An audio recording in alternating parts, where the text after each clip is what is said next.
Welcome to The Explainer.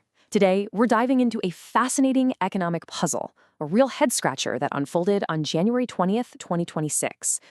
Okay, so picture this. On one hand, you've got global markets in a complete freefall. And on the other, a major global institution gives India's economy this massive vote of confidence. So what's really going on here? How can both of these things be true at the exact same time? All right, let's get into it. So first, let's set the scene of all this global chaos. The trigger was this geopolitical shockwave that came straight out of the White House, something analysts started calling the Greenland shock. Yeah, you heard that correctly. The US threatened a bunch of its key European allies with new tariffs, all because Denmark wasn't really up for a chat about selling Greenland.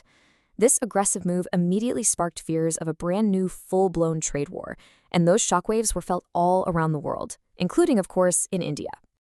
And the reaction on Dalal Street, well, it was swift and it was brutal. The Sensex just plunged over 1,000 points. We're talking about roughly 9 lakh crore of investor wealth just poof, gone in a single day. It was a really historic drop. And if you look at the numbers here, you can see just how deep the damage went. It wasn't just the big name stocks. You know, the smaller companies, your mid caps and small caps, they actually got hit even harder. And on top of all that, the ruby took a dive as nervous foreign investors started pulling their money out fast. But here's where the story gets really interesting. Just as all this panic was unfolding in the markets, a completely different, much more optimistic narrative was building around the real, fundamental health of India's economy.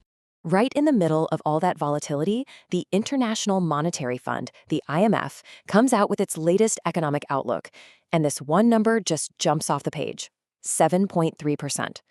So what's the big deal with this number? Well, this wasn't just some minor tweak to their predictions. The IMF significantly bumped up its growth forecast for India. And why? Because the actual performance in the last couple of quarters was just incredibly strong. We're talking about real, powerful momentum. And this chart, wow, it really puts things into perspective, doesn't it? I mean, look at how much India stands out on the global stage right now. You've got other major economies like China and the US growing, sure, but at a much slower pace.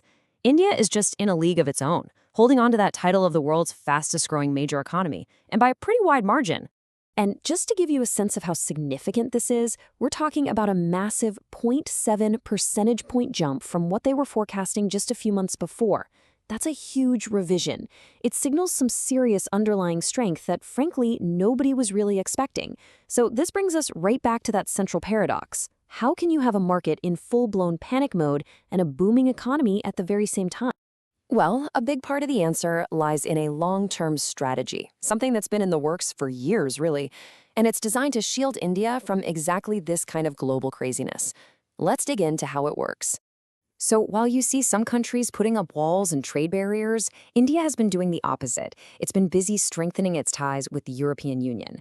And get this, after nearly 2 decades of really complex negotiations, that's right, 18 years, a massive free trade deal is finally about to happen. And you can't overstate the scale of this thing. India's Commerce Minister, Piyush Goyal, even called it, and I quote, the mother of all deals. And he's not wrong. It's set to be India's largest free trade agreement ever, opening up access to a market of 450 million high-income consumers across 27 different countries. Just huge. Okay, so here's the crucial part. This deal basically acts like a strategic protective shield. For India, it means lower taxes on its key exports, and maybe most importantly, it reduces its reliance on any one single market, like the US. And for the EU? Well, it's a golden opportunity to tap into one of the world's fastest-growing economies. It's really all about building stability in what's become a very unstable world. Okay, so let's tie this all together. Why is the IMF so bullish while the markets are so bearish? It really boils down to a few key things that explain this whole paradox. See, unlike a lot of countries that are super dependent on exports, India's growth is powered from the inside. It's driven by its own people buying things, by domestic investment. That's a massive internal engine. You combine that with the strong momentum we saw at the end of 2025, plus inflation finally starting to cool off, and you have a really solid foundation. Then you layer on top of that the smart strategic EU trade deal, and you've got a powerful shock absorber for these global problems.